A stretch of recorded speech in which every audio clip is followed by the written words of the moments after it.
Hi friends, இன்னைக்கு வந்துட்டு cabbage manchurian எப்படி பண்ணலாம்னுட்டு முட்டைகோஸ் manchurian இது ரொம்ப ஈஸியாவே நம்ம பண்ணிடலாம். அது எப்படி பண்றதுன்னு காட்றேன். நான் வந்து 1/4 கிலோ வாங்குனேன். தேங்காய் சீவுறது அதுல நான் சீவி வெச்சிருக்கேன். கோஸை நல்லா அழுத்தி பிழிஞ்சோம்னா நல்ல தண்ணி இத பாருங்க எவ்வளவு தண்ணி வருது பாருங்க. இதெல்லாம் எவ்வளவு அழுத்தி பிழிச்சேனமோ பிழிஞ்சி எடுத்துருங்க. இத பாருங்க எவ்வளவு வந்திருக்கு பாருங்க கோஸ்ல.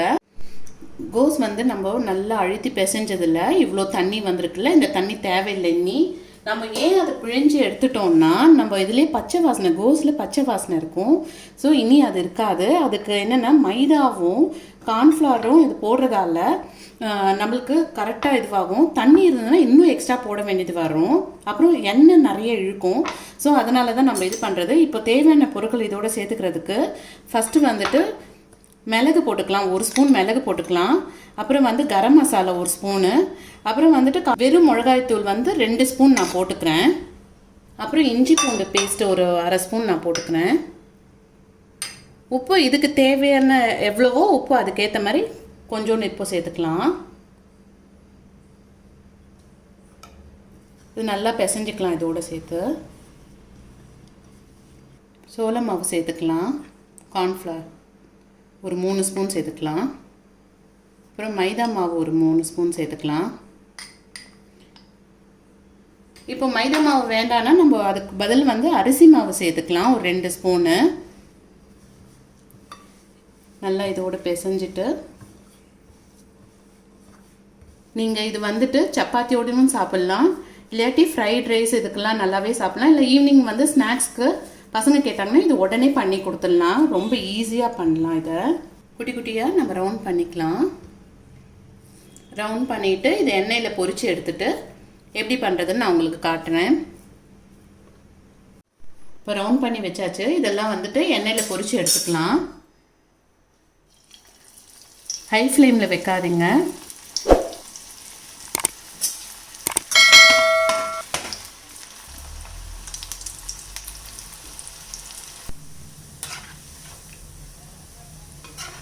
செவன்டி பர்சன்ட் வந்து வெந்த மாதிரி இருக்கும்போதே நம்ம எடுத்துடணும் ஏன்னா திருப்பியும் அது கொஞ்சம் ஆறிட்ட அப்புறமா திருப்பி போட்டு ஃப்ரை பண்ணி எடுக்கணும் இருக்கிற மிச்சத்தையும் போட்டுடுறேன் திருப்பியும் நம்ம எண்ணெயில் பொரிச்சு எடுத்துக்கலாம் ஏன்னா திருப்பி ஏன் போடுறோன்னா அப்போ தான் நல்லா கிறிஸ்பியாக நல்லா இருக்கும் ஒரு 70% ஃபஸ்ட்டு இது பண்ணி எடுத்துடணும் திருப்பியும் வந்துட்டு பொரிச்சு எடுத்துக்கலாம்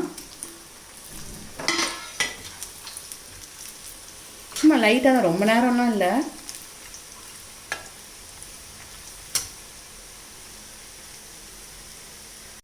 கோஸை ஏன் நான் நல்லா பிழிஞ்சு எடுத்துக்கோ சொல்கிறேன்னா இல்லாட்டி அந்த சோள மாவு மைதா இதெல்லாம் வந்து எக்ஸ்ட்ரா போட வேண்டியதாகிடும் அப்புறம் வந்து நம்ம ரவுண்ட் பண்ணி இதில் போடும்போது எண்ணெயும் நல்லா நிறைய எண்ணெய் இழுத்துக்கும் ஸோ நம்ம எடுத்துடலாம் இதை நல்லா கிறிஸ்பியாக வந்திருக்கு பாருங்கள் நல்ல வாசனை சூப்பர் வாசனை இந்த தட்டில் விழும்போதே உங்களுக்கு தெரியும் சத்தம் சரி வாங்க கிரேவி எப்படி பண்ணலான்னு காட்டுறேன் இந்த ஃப்ரை பண்ணோம் இல்லையா அந்த எண்ணெயை இதில் சேர்த்துக்கலாம் கொஞ்சம் ஃபஸ்ட்டு பூண்டு போட்டுக்கலாம் பூண்டு இது வைட்ட அப்புறமா கொஞ்சம் பச்சை மிளகாய் அப்புறம் முந்திரி ஒரு 6 முந்திரி நான் போட்டுக்கிறேன்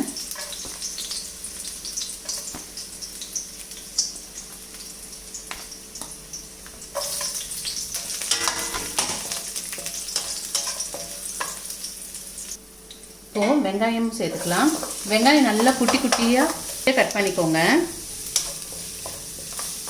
இது நல்ல ஒரு கோல்டன் ப்ரௌன் கலர் வந்துட்ட அப்புறமா மீதி எல்லாமே சேர்த்துக்கலாம் இந்த கிரேவிக்கு ஏற்ற அளவுக்கு உப்பு கொஞ்சம் சேர்த்துக்கலாம் கொஞ்சம் சோயா சாஸ்லேயே வந்துட்டு கொஞ்சம் உப்பு இது இருக்கும்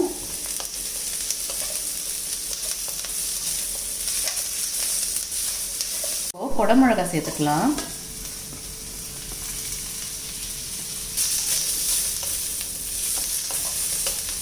கொஞ்சம் வெங்காயத்தாள் சேர்த்துக்கலாம்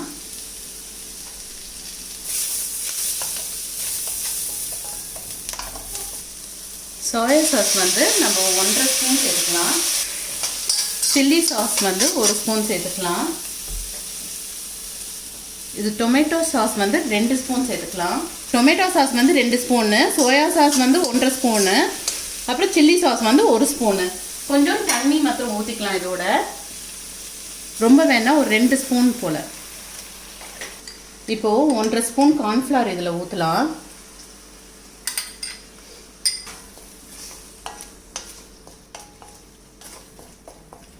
கொஞ்சம் சர்க்கரை சேர்த்துக்கலாம். இப்போ நம்ம ஃப்ரை பண்ணி வச்சுருக்கோம் இல்லையா, அதையும் இதில் சேர்த்துக்கலாம்.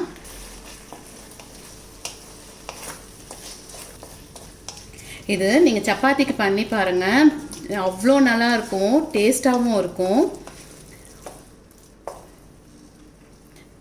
இதில் நான் தட்டில் வச்சு உங்களுக்கு காட்டுறேன். ஸோ நம்ம பண்ணியாச்சு முட்டைகோஸ் மஞ்சூரியன்னு, கேபேஜ் மஞ்சூரியன் பண்ணிட்டோம். நீங்களும் இதே மாதிரி ட்ரை பண்ணி பாருங்கள்.